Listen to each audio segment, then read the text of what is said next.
good health and good spirits, regardless of where you are in the world. My name is Soren Heldrup. I manage the fund under UNDP's Innovation Facility, and I'm here on behalf of UNDP's Strategic Innovation Unit, and I welcome you all to this innovation conversation webinar. So the UNDP Strategic Innovation Unit, we are, as many others in UNDP, interested in how we can better understand and affect change in complex systems. And this, for us, reflects a fundamental shift in our emphasis from what we call single point solutions, finding specific solutions to fairly tangible, towards really looking at systems transformation. In this context, in trying to figure out how we can use, how we can see, understand, and visualize complex systems and complex issues in new and more nuanced ways. This includes the invisible, informal, under the surface aspects of these systems, and we're asking ourselves questions like, how can we better see these systems beyond just having this kind of technocratic lens? How can we understand the dominant narratives and existing assets in the system and communities, and spot the entry point for engagement, and how can we represent both the formal and informal aspects of systems and the way these interact? This is really difficult stuff, and we're always scanning the horizon to try to learn more about what others are doing when it comes to learning about and understanding complexity and complex systems. So today we have a real treat. We've been identifying some really interesting initiatives, and we're lucky to have two of these present today. Each of these presentations will be around 15 minutes, and afterwards we'll have a Q&A session of around half an hour. Please, as the presentation is going on, please post questions in the chat. My colleague Eileen will take note of these, and we'll post them to the presenters when we move into the Q&A. But without further ado, the first presentation will be from Ramit Debna and Ronita Badan. They're both from Cambridge University. Ramit has a background in electrical engineering and sustainability sciences, and he works with the application of data science to inform public policy. Ronita is an urban engineer and architect planner. She works on habitat design, energy decisions, and gender equality for low-income housing in the global south. Ramit and Ronita will tell us about some fascinating research they've been doing with around what they call deep narrative analysis of energy cultures and slum rehabilitation housing in Nigeria, India, and Brazil. So without further ado, Ramit and Ronita, over to you. You have around 15 minutes, and then we'll move into the presentation before we go into the Q&A. Thank you so much, Soren. And thank you, Eileen, for facilitating this. Ramit, would you like to share the screen, or should you? Yeah, I'm sharing it. All right. Yeah.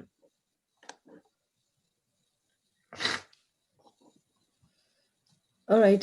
Thank you so much for giving us the chance to talk about our research, which is an amalgamation of social sciences methods with machine learning to understand grounded realities of energy decisions in informal housing. So I will give a very brief introduction of what the context we are talking about, and then Ramit will forward it with the methodology that we have developed to overcome certain methodological issues that have been never been done before. So we would be talking about very briefly on enabling zooming in and zooming out of grounded narratives. It's an approach for deep narrative analysis using machine learning to understand context-driven policy decision-making. Next slide, please. Yeah.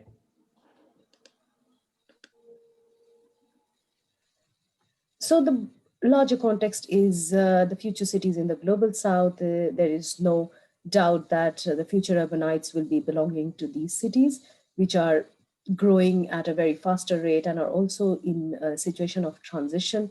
So how they transit to become more sustainable cities and communities is a big challenge, and yet there are opportunities to uncover certain methods probably do not work in the global south because of very specific context, cultural settings, uh, behavioral norms. So then there is a need for understanding different sort of a methodology to understand what actually drives these cities, what are the aspirations, and how policy making can be contextualized in these sort of setting.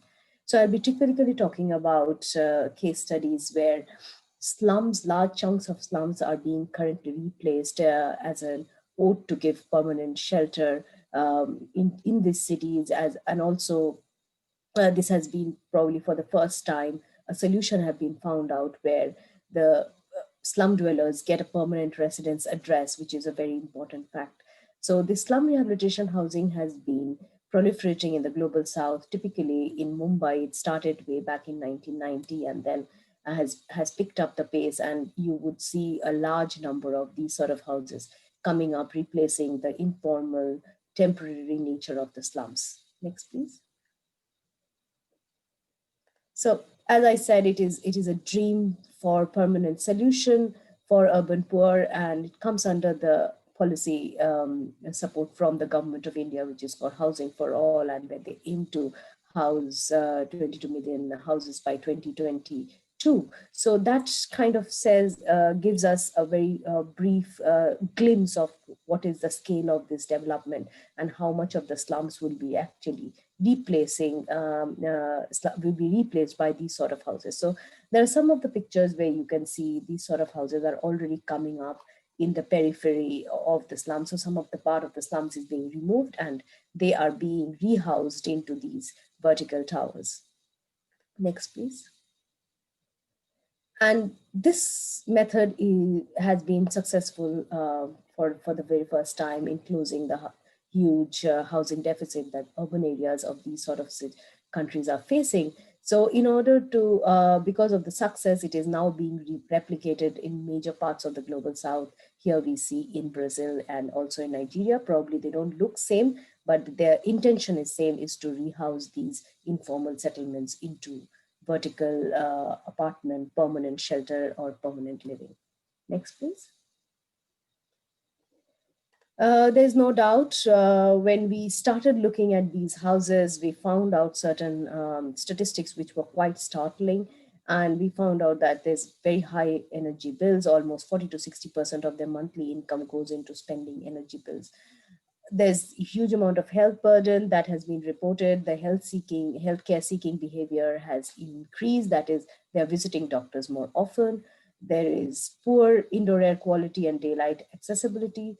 There is a complete breakdown of the social network that slums kind of provide. And our study on 3 to 4 cases of these sort of slum rehabilitation housing showed that life in slum rehabilitation housing leaves women with very little time and money. So there's a huge amount of time poverty that is kind of being induced because of these new developments that are happening across the global south that are at a larger scale. Next, please.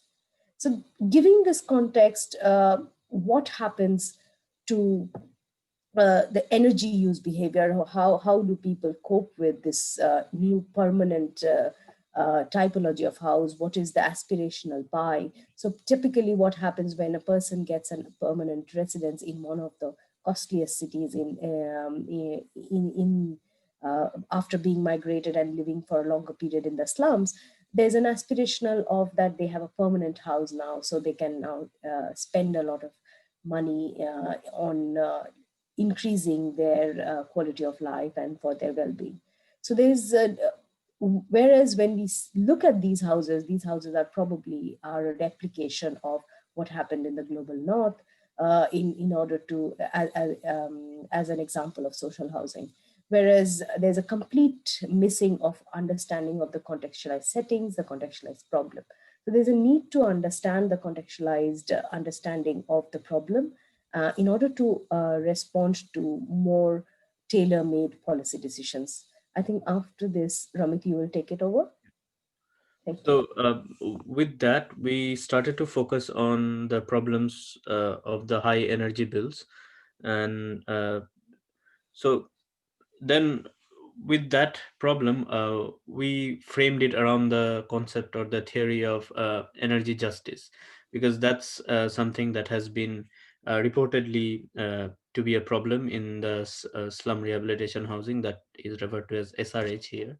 So in this SRH housing, there are a lot of asymmetries with the affordability. So people living next door have a very irregular amount of billing periods, and some houses get huge bills, which is almost a monthly income of an household, whereas some household don't get bills for 3 months. So these kind of very specific problems led us to investigate this question, that what are the actual injustices that we talk about, and especially we look into the energy uh, decisions and energy accessibility in these areas. And so one very novel data that's quite important is the public narratives and experiences. But till now, what one of the big bottleneck of using such method is that you cannot use large number of these narratives and experiences to influence policies, because as Soren also mentioned, that it's more of technocratic policymaking that needs statistics and then strong confidence intervals in these things. And but the now with new technology, especially from that I'll show you in the next slide, with natural language processing and machine learning, there are ways of crowdsourcing narratives and experiences in a large amount, and which you can process it and then give a statistically significant background to some of these methods of using narratives. So with that background, as I mentioned, that there is big data, which is by the volume of the data, which is also width of the data, and then there are ways of collecting it, crowdsourcing. There are ways of doing it, either you do by mobile, with because devices such as mobile phones and smartphones have been very high uh, penetration over in also in these areas. And then how do you analyze these texts, because the background that to analyze these narratives are lies in the very deep qualitative approaches, where you do inductive approach and where you understand each of the depth of this text. And now there are natural language processing algorithms which are often used in by Google or in large scale data set. But here we try to use it to understand the grounded narratives and come up with the contextualized understanding of these cases. So our method was is called deep narrative analysis, and it based on three tools. That first, we collect the text-based narratives, and it can be uh, from. So we used focus group discussions because it allowed us to interact with as many community members as possible, and then have a very focused discussion on the energy injustices and the problems they have. Then we can then these texts are then looked into from the lens of grounded theory, which is a very strong and robust qualitative method, and then we gave a statistical background through probabilistic modeling and machine learning approaches. So this is a very qualitative overview of what were the injustices or what were the problem that people were talking about in the three areas of Abuja, Mumbai, and Rio de Janeiro. So the first one in Abuja, the size of the bubble shows the weight of that specific term, or how many times that word has been repeated. So appliance is one of the very key aspirational element in the house, and that also determines what kind of energy service that people living there aim for or are using it. So very contrasting that we found was surprising was also a lot of household in Abuja used firewood. So that was quite strange because as per what is known as energy ladder concept or the fuel stacking concept, their urban living will have the minimum use of firewood because that's considered as more of a traditional fuel. And we don't find firewood in Mumbai and in Rio's case. So that was one of the very startling difference in the firewood, and that has its own health burdens, because firewood gives rise to high amount of indoor air pollution, and that creates a lot of health problems as well.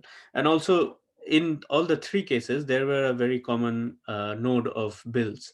So high electricity bill, and also very erratic nature of the bill was a problem.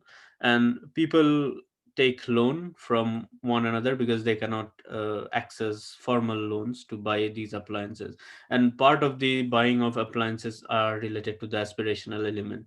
So that's a very strong social norm in each of these three housing complexes that we have seen, and it is very much tangled in their everyday life. So the whole context is, I moved to a permanent house, now I should buy some of the appliances that we can buy from there. And moving on to the next part, so these are the clusters of words that has been discovered through using machine learning algorithm called topic modeling.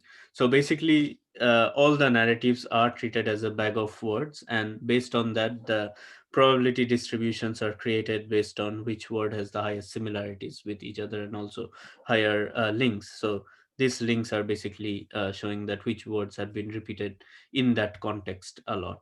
So while this, we call it as zooming out, because this is the entire uh, kind of analysis of the entire narratives from all the three different places. So we merged all the three narratives with the broader goal of understanding energy justices in such low income communities. Now what this tool gives kind of a advantage is that you can now break it down based on the case studies as well, and repeat these exercise so that you get a more significant and nuanced understanding of the context.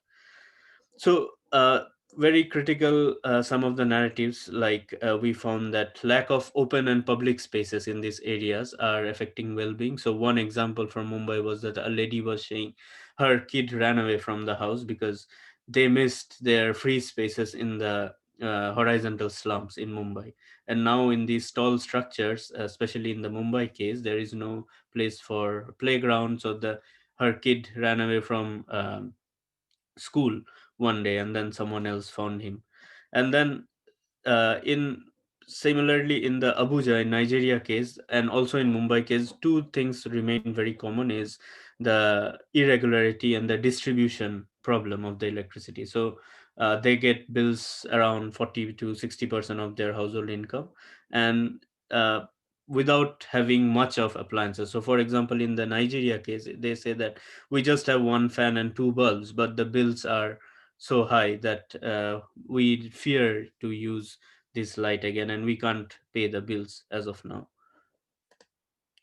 So now going back into the zooming in, so this, as I mentioned, that now we can go into each of these narratives individually and see what is the relationship between some of the terms and some of the clusters of words that has been forming. So appliance ownership factor in these three areas. So uh, the red color means they have very high probability. So I'll show you the narratives as well to make it a more, yeah, give it a meaning in the context. So, for example, in Mumbai, they say that the neighbor's house and my house, the bills don't match up for most of the times, and that creates a lot of problem even within the neighborhood. So that's one of the distributive injustice of the energy system, because it's a problem of the distribution company, which changes quite fast. In Abuja, the problem is quite rampant with the poor or the low power quality and frequent load shedding that damages the appliances. And the problem also is with the repair cost. So the market is quite far from these slum rehabilitation housing. So the associated travel cost and the time cost is quite high to get these appliances fixed, which is due to poor power quality. And similarly, in places like there are in Brazil, one interesting factor was very some appliances like refrigerator was received in the form of donation, and that's very context specific, because this kind of donation schemes only, we found that only existed in the Brazilian case, where uh, appliances are hand down to lower income household in the form of a supply, kind of a recycling method over there. And so there are other factors with, for example, in the slums of Mumbai. So the aspirational buy is quite evident from this picture here. One, so the slums picture shows that these are the appliances that people typically own while living in slums. And even like, for example, refrigerators are shared by 2 or 3 families there. Whereas when they move into the slum rehabilitation housing, which is a permanent housing structure also by the government, so you can see instantly that the appliance ownership has drastically increased with a more modern and convenience based appliances, because that's the aspirational part that has been kicking in. So now the problem is also very much related with the planning and design of the spaces and how they are designed.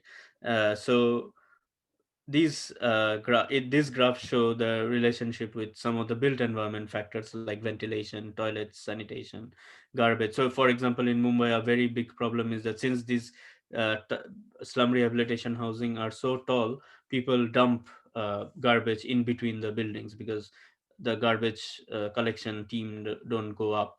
And that is also related with lack of lift services over there, because uh, there is no electricity to power the lifts. So these are some of very context specific like cases that we found using this approach. And also for Brazilian case, a very characteristic was that people spend most of their time outside because the materials of the houses were very uncomfortable, in a sense that the thermal comfort levels were very poor, and it was very hot inside, so they had to spend a lot of time outside. Similarly, the problem with toilets, where respondents say that we cannot have guests because we don't have proper toilets and sanitation facilities. And then a very significant problem is also with the type of fuel is used for cooking, because that has a very high health burden with it. So cooking fuel for in Mumbai and Abuja case, in Mumbai in Rio case, most of the fuel were the modern fuel, and there was a very little amount of fuel mix.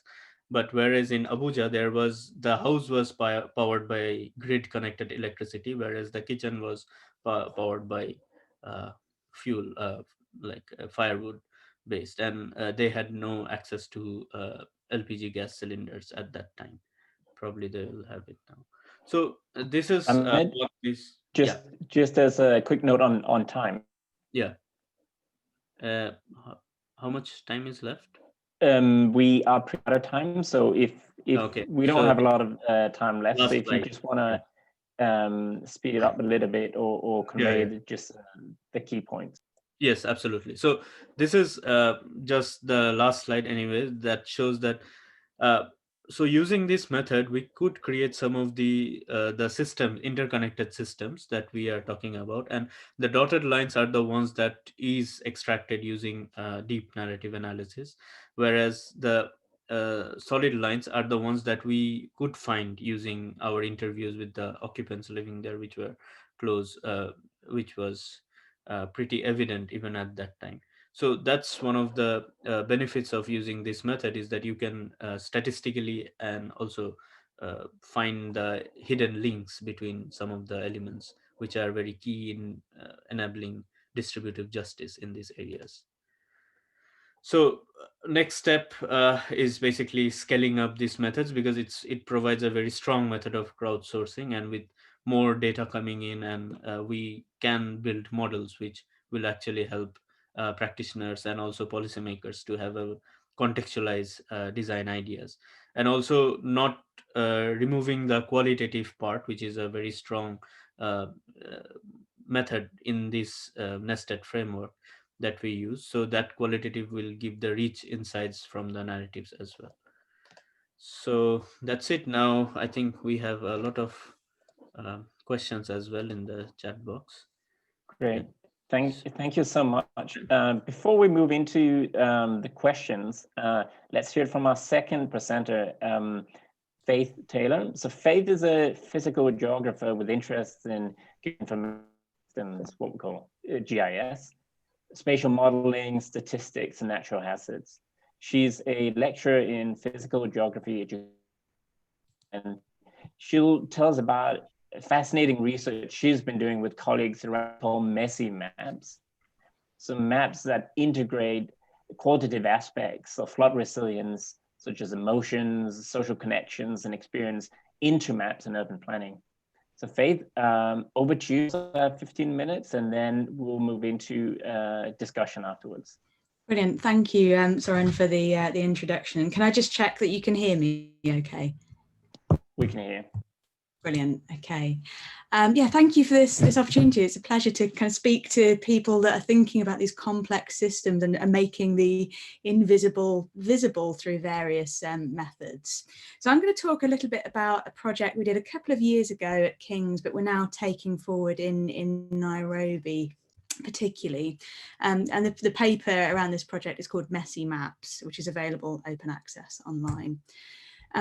So the motivation for this work, and I know a lot of the people here will be kind of working in the development sphere and will be aware of the rapid urbanization we're observing in the global south. So this is a time-lapse image here of Ibadan in Nigeria over the last 20 or 30 years. You can see a sort of explosion of growth, and it probably will double in size in the next 20, 30 years. And we're particularly seeing this in sub-Saharan Africa. This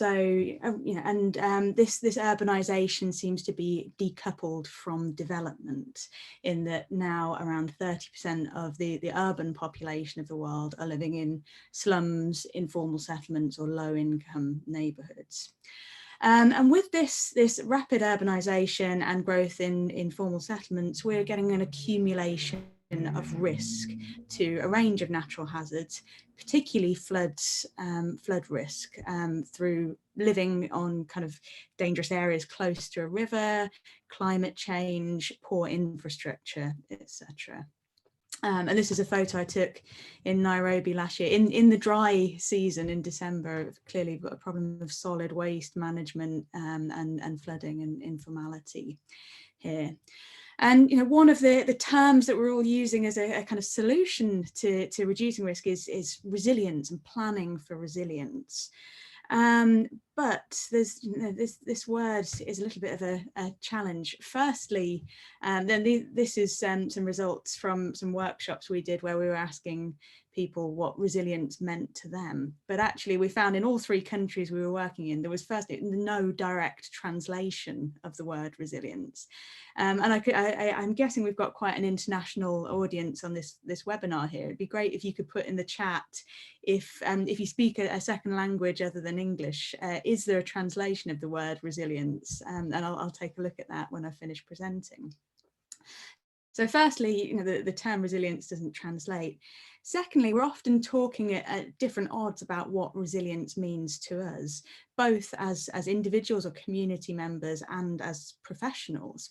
So these are some kind of terms that came out of workshops that we were using. So things like infrastructure, bridges, drains, waste, but also, and these things are easy to quantify and map because they have a fixed place in location in space. But we've got a lot of things like community, neighbours, connections, partnerships, things that change over time and don't have fixed locations. And these are the things that are really difficult to get into a GIS map. So we've firstly got multiple definitions of resilience, but also these definitions don't kind of sit on the map. So, for doing a risk assessment, we may firstly create a flood hazard map of, where is likely to flood. We might look at exposure of the built environment, things like roads and buildings, if we can get data for that. We may have some socioeconomic data that tells us about vulnerability. And then I've sort of argued that resilience is this sort of fog above the map, and it's not fixed in space, it's not static in time. It doesn't sit neatly within the bounds of a map. And certainly for a lot of informal settlements or slums, there isn't official data. There's community level efforts to collect data, such as Slum and Shack Dwellers International, but that often doesn't kind of neatly connect with what is going on at the city level. But there has been a big growth in the use of GIS dashboards from city level kind of planners that I've spoken to. There's a belief in these dashboards being a way to unite data, rapidly retrieve data, visualize data, and make evidence-based decisions. But these tend to focus on the built environment, things like roads and buildings and pipelines. So the starting point for this project was, well, how can we map a more inclusive version of resilience? So I'm going to just briefly talk about methods. So we did this work mainly in 2 cities. We also did a little bit of work in the Philippines, but that was very kind of experimental right at the start of the project. So I'm just going to show results from Nairobi in Kenya and Cape Town in South Africa. And these locations have very different types of flooding. So Kibera, this image here, it's kind of flash flooding, can come in a couple of hours, and then in the flood's waters subside quite quickly. Whereas Cape Town, the area we're working in called Philippi, this is sort of more winter seasonal flooding that sticks around for weeks or months. And you can see this house here, they've raised their bed so that inside they can kind of survive the flood water. And in each city, we did arts facilitated workshops led by an expert in kind of arts methods with around 20 members of each community. And we did a range of activities, not actually very much mapping per se, but more things like games, storytelling, singing, and a little bit of social network mapping, which is what this photo is here. So we laid out big printed maps of the settlement and the city and the world. And we had an area for things that don't neatly sit on the map, like God was mentioned many times in the workshops.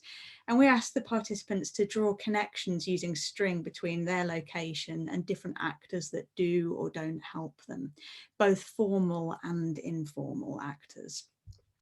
And then it was my job to try and sort of turn this data into a GIS dashboard. So to take these narratives and multimedia and sort of give them the scientific veneer of being a GIS. And then a couple of weeks later, we would present this work back to a range of city level stakeholders like urban planners, disaster managers, and indeed the community groups that had been involved in the data generation. So I'm just going to show a few examples of the maps that we created. And we call these messy maps because they don't look kind of nice and slick, and you really have to spend quite a lot of time exploring them, which is part of the point of the maps. And these are available to view online at this website. So we have 4 layers of data, and I should say we deliberately put these layers into either Google My Maps or ArcGIS Online.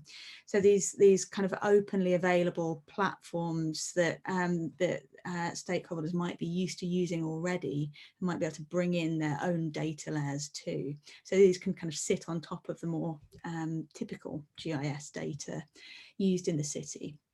So let's walk through these map layers now. So firstly, flood footprints.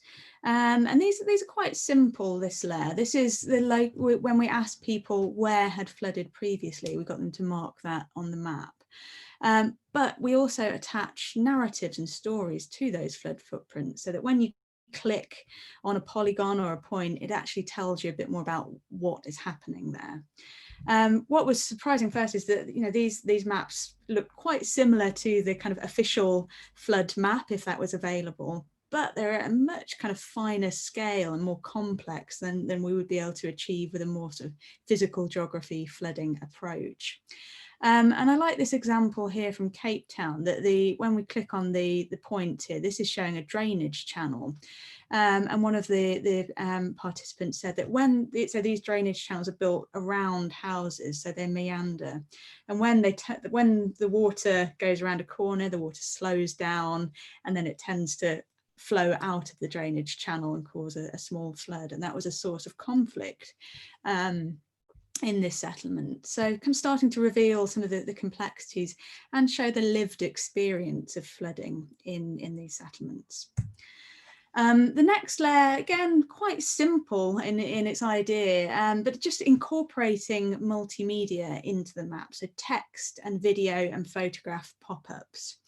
So we've got a couple of examples here, such as, so this is a video from a lady in one of these houses talking about at night time moving the children up slope to effectively evacuate them during a flash flood that came in the night time.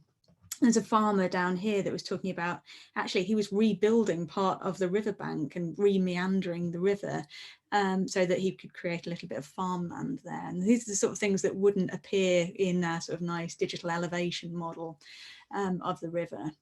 And then a text pop-up saying, well, my charmer, my savings group was the quickest to help. So these narratives about time and participants saying that things like churches and NGOs, they came after a flood, but it could be, you know, a couple of weeks before they actually arrived in this part of Kibera, which is quite sort of isolated here.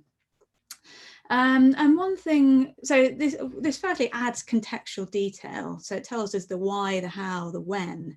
But what we found from speaking to urban planners a couple of weeks or months after showing them the maps initially was that these human stories had actually kind of aided their memory and their retention of the more technical information about the flooding in Kibera.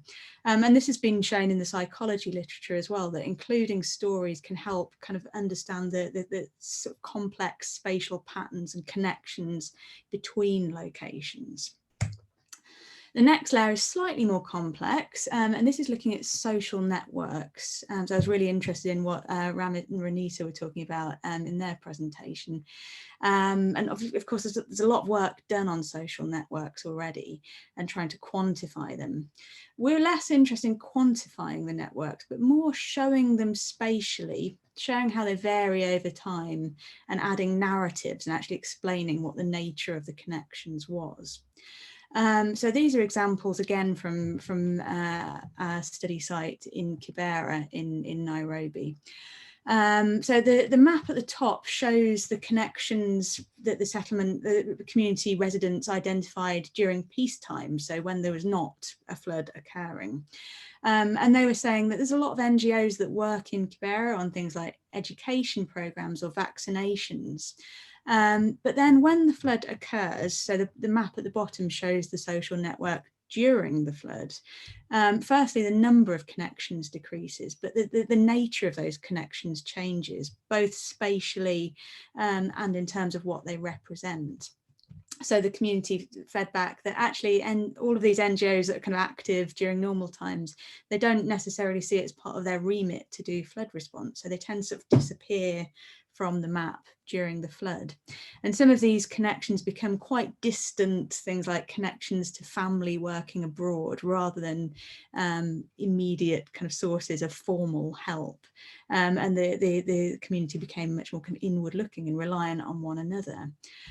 So this is one way of trying to show both formal and informal actors. And we're trying to build on this work now to explore where are the missing links. So things like some community residents have a direct number to the Disaster Risk Management Office, others do not. So how could we kind of make some of these connections more robust? And are there things about the spatial nature of this network that are important? And then the other thing we're doing with these social networks is attaching narratives. So when you click on a line, you get a text pop-up that tells you about the nature of that connection. So this is an example from Cape Town here, where the pink lines are a local leader that's got lots of kind of local connections that they could draw on during a flood. Whereas the orange line is the connections of a recent migrant to the area who had very few connections, and mainly their connections were to back home in, I think it was in Zimbabwe in that case. Then the final layer, which is probably my favourite, is the story spheres. So these are, we go out into the field and we collect 360-degree photographs just with a smartphone. And then we stitch them together with directional audio. And during COVID, we've been able to generate the audio through WhatsApp voice messages, which has been quite promising. So we stitch the photo and audio together, and then that can be viewed either on a smartphone or in a web browser, or using a low-cost Google Cardboard 3D viewer to create quite an immersive experience. And the idea for this work came from one of our local partners saying, well, actually, the city planners don't visit this area. It's considered dark and dangerous. So, can we bring that location to them? Can they see multiple parts of a settlement quite quickly? But from a GIS perspective, what we like about this method is that a point in space in a GIS normally can only convey one perspective about that location. You can't represent disagreements. Whereas these story spheres, we can show differing perspectives about a single point in space. So I'll briefly show you an example of one of these. And the photos on the left are showing kind of city level stakeholders and community members that can often find this quite an engaging tool. So this is an example from Cape Town here of a sort of drainage pond that floods in the winter. And we can kind of pan around and we can click on these audio bubbles to hear kind of stories of different people. So this one here, this is a person saying, yes, I know this location floods, but I have very few other options on where I can afford to live. Whereas as we pan around to another structure, the resident there is saying, I actually wasn't aware that this location floods. I moved here in the summer and I've only recently found that it floods. So briefly to conclude, I hope I've shown some methods to put a sort of broader definition of resilience on the map beyond the built environment. And communicate some of the contextual detail, particularly for locations like informal settlements where often they can appear as a blank space on the map. And if you're missing from the map, you might be missing from the decision-making process. It's a bit of a challenge that these maps look messy. They can be a little bit off-putting to look at initially, and that was some of the feedback we received. But that's also a strength that you have to go and look at them and take time to actually interpret them. And we found from speaking to planners in Nairobi and Cape Town quite a willingness to accept this sort of qualitative data as evidence to bring into their own work, and particularly the idea of combining this with more traditional GIS approaches. And so we're currently taking this work forward in Nairobi and trying to get this into practice. So it'd be great to speak to anyone that's on the call that's also working in Nairobi. And we've been modifying this work for kind of thinking about how COVID has been affecting Kibera informal settlement. So a few places, if you're interested and would like to learn more. Firstly, this paper, which is open access. Secondly, our new project called eMorph, Expressive Mapping of Resilient Futures. And we also have a blog post on the King's website about COVID mapping. So I'll leave it there and welcome any questions. Thanks very much. Really fascinating presentation, both of them, and very different views or examples of how we can get a much richer picture from a complex system out there that has a lot of elements of informality and things we don't normally see or with the lenses that we normally use. We'll now move into the Q&A discussion, and to be cheeky, I saw really, there's been a bunch of interesting questions in the discussion. I know that Ahmed and Renita have been answering some of them in writing, but one it would be really great to maybe kick us off with is from Sumitra on policy recommendations. So maybe very briefly from the two different presentation teams, a few tangible policy recommendations that you would give to whether it's government or an agency like the UNDP based on your research? For me, one of the most obvious, which was quite common in the three areas, are to bridge the gap between what people are receiving as energy services and also the from the distribution end on the administrative side, because that has been one of the most common problem that lack of irregularities in billing periods, and also they get lumped. So that's create the main problem. It's more of the high electricity bill, it's the lumping of these bills for 3 months. So, and that happens because especially in Mumbai in Nigeria, the distribution company changes very fast, and then they get the pending bills with them, and it creates a cycle. So that was a very quick policy recommendation from that grounded perspective. And the second was on understanding the social norms behind firewood and the fuel stacking. So it's not just they don't have access to modern electricity. Even if they have access to modern fuel, still the social norm will compel some of the households to have a mixed approach of using cooking fuel. So that's again to be learned. Excellent. Ronita and Faith? Yeah, and I think my response kind of links to Aza's question about these maps being participatory. Yes, they are. And I think, there's a lot of work that goes into participatory mapping and, mandates for participatory approaches. But I think often that gets stuck at the sort of paper or at the sort of workshop stage, where you might get participants to create a map on paper that might get photographed and put into a report. But actually, experiment with digitizing that and bringing it into a GIS, or including photographs and text and image pop-ups on your map, and certainly the story spheres approach is quite quick to create data this way. So I think I would advise policymakers to try a couple of these techniques and bring them into your usual ways of working.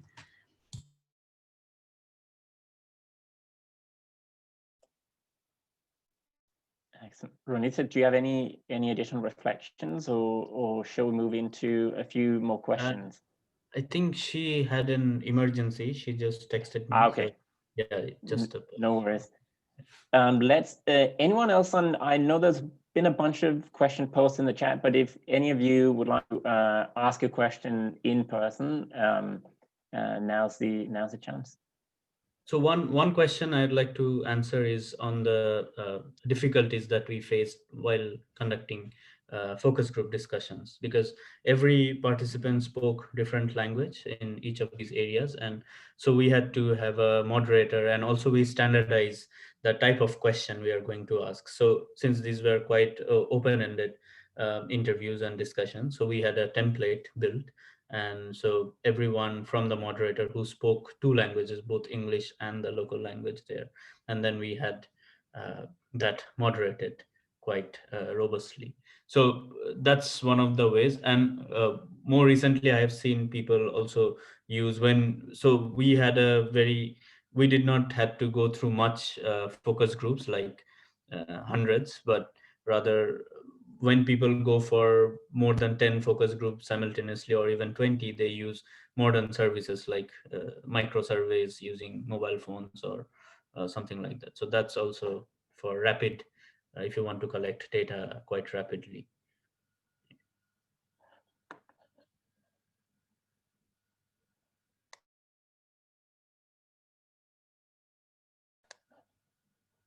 I think you are. Sorry, I was on mute. I'd be curious to maybe ask an additional question now that I have all of you here. It's one thing that we often struggle with, and we know is important when we think about any complex issue or complex system, and especially some of the invisible stuff, is power relationships, politics, and that side of things. I'd be curious to hear from both of you on have you done any thinking on how you reflect those types of aspects in the stories or insights that you bring out, and how you collect that information in your actual research? So for us, one of very strong determinant of this power dynamics was to involve the women who live there. Because they are the ones who spent most of their time in those communities, and they had a very strong kind of a woman-led self-help group over there, and the leaders were actually representative in even the local council. So they were quite fearless also in coming out, because a lot of the time the problem is it's very suspicious that who are we, why do we want such information, and especially when we go beyond a certain level of granularity in the information. So that was, we found that connecting with the local self-help groups are very helpful the for anyone who wants to do more detailed surveys or have a conversation with people living there, and also to have a very I mean, draw the boundary quite early with the moderator and also with everyone, that what we actually want to ask and know. So we actually had made a video that who are we, what we do, and why do we want this information. And so yeah, that was our approach. Yeah, and for our work, certainly power relationships appeared at various scales and points in the research. Firstly, sort of within the communities, and we found that it's quite different between Cape Town and Nairobi. That initially the workshops went very differently. In Nairobi, the community worked together, and we were able to sort of represent the network of the community as a whole. I mean, I'm sure there were kind of power dynamics within the group to an extent, but it was very different in Cape Town, where clearly the networks were very different between the individuals at the workshop, which is why we show the data slightly differently between those two locations. And I think that, you know, that was a bit of a challenge of doing these workshops with 20 or more participants at once, and going forward, partially because of COVID, but partially we think this sort of works better. We're doing smaller focus groups for generating these social network maps, where all of the participants will come from a sort of, they'll have some kind of demographic characteristic, whether that's youths or single mothers or elderly people, which we hope will then be able to show different kind of social networks of the same location, and we're doing these focus groups through WhatsApp and or Zoom, which is quite nerve-wracking but exciting. We're just starting to get the initial data in at the moment. And there's been some previous research that shows that the WhatsApp approach can sort of flatten the participation a little bit in a focus group. So people that in face-to-face might have been a bit more quiet tend to contribute more in terms of the number of words and responses to other comments.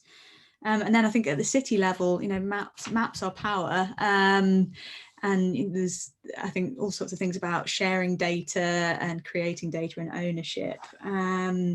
So, you know, I think this is hopefully where this technique is useful, as maps being a sort of conversation opener between the community and the city. And perhaps, you know, the city stakeholders reported back that they'd quite like to be able to join in the conversation on the map and put data on the map themselves.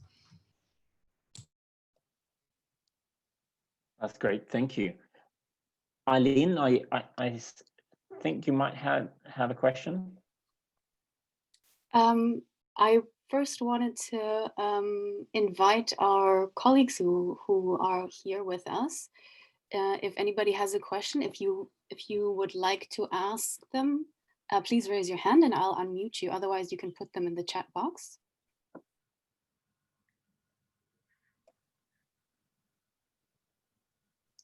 If there are none, I mean, I did have another question, but I think some of them have already been mentioned. So for our colleagues who are also working on urban planning and thinking about testing some of these qualitative methods, could you tell us a little bit more about the kind of challenges that you were encountering in getting some of this work into practice? I know you've mentioned data ownership and sort of convincing urban planners of the validity and utility of qualitative data, and power dynamics you mentioned in those focus group discussions. Is there anything else that might be stumbling blocks or things to watch out for that you've encountered? Yeah, so for me, one thing that also Sumitra rightly pointed out is that the complexity of some of these methods that are quite not readily understood or accessible by many people. So a very good way is to have a user interface where everyone can interact with these methods while they work in the background. So that's one of the challenges even today we face, that it still remains, I mean, because of the uh, core statistical language in some of these approaches, it still remains quite alien to many practitioners and policymakers that we also go and talk to. So but then a very good way is, like for energy studies, is energy journalism. So you make infographics, you make some quick fun facts kind of a sheet, and then share it, and that creates a lot of impact that we have seen. And also telling your stories through films and animations of very short duration, like 30 seconds, which gives you the actual message, are also like what Faith also told in storytelling and all the stories around it. I can just touch on a couple of challenges we've faced, in addition to COVID, of course, which completely changed all of our research plans this year. I think firstly, trying to work with various different government departments and non-government departments, but the range of kind of stakeholders involved in urban risk and resilience, and actually just kind of stakeholder mapping to figure out who is doing what. And then figuring out what the kind of spectrum of GIS capabilities is. So from offices that are still using paper maps, through to some that might be a bit more GIS advanced, through to identifying the sometimes individuals or smaller offices that are doing really kind of advanced GIS and able to kind of run with a method like this. And I think the other challenge we're sort of dealing with is the idea of who owns a map like this. I mean, certainly for legacy beyond a research project, ideally it could be the city, because of the kind of the scale of what we're doing and the sort of permanence of institutions. But then you've got issues around sort of contribution and not policing, what's the right word, moderating a map like this. So there's some sort of internal conversations we're having at the moment. Thank you. Asa, I know that you posed a question in the chat or in the Q&A, and maybe we use that as a last question before we wrap up. I know we're just coming up on the hour now. Oh, is that the question about OpenStreetMap? There was a question around the can you develop the idea of conversational maps, and what are the next steps, how to read these maps, how to get a sense and meaning from them? Yeah, that's something we're sort of trying to work on at the moment, especially like testing the outcomes. So how does this change someone's understanding of a location compared to looking at traditional maps? So, I mean, at the moment, we're working on developing a range of training resources to actually help stakeholders understand what they're looking at in the maps. And I mean, in terms of how to get sense and meaning from them, I think that's what takes time, that you have to look at the map, you have to click on the pop-ups, you read and understand. That also creates some problems, that you may have unintended interpretations of the map. It's sort of down to the user to actually interpret what they're seeing, compared to the traditional GIS map, which is designed to convey one message very clearly. But I think for communicating complexity and things that have vague geographic locations or move around in space, that can be quite useful. Thank you. Unfortunately, I know we have more questions in the chat, but we are out of time. It's been a really interesting discussion. I first of all want to thank the presenters for taking the time and sharing your research and insights with us. And thank you to everyone who joined us. We'd love to keep in touch with all of you. And continue these types of exchanges. We'll host more webinars in the new year, but until then, thank you everyone. Stay safe and happy holidays. Thank you.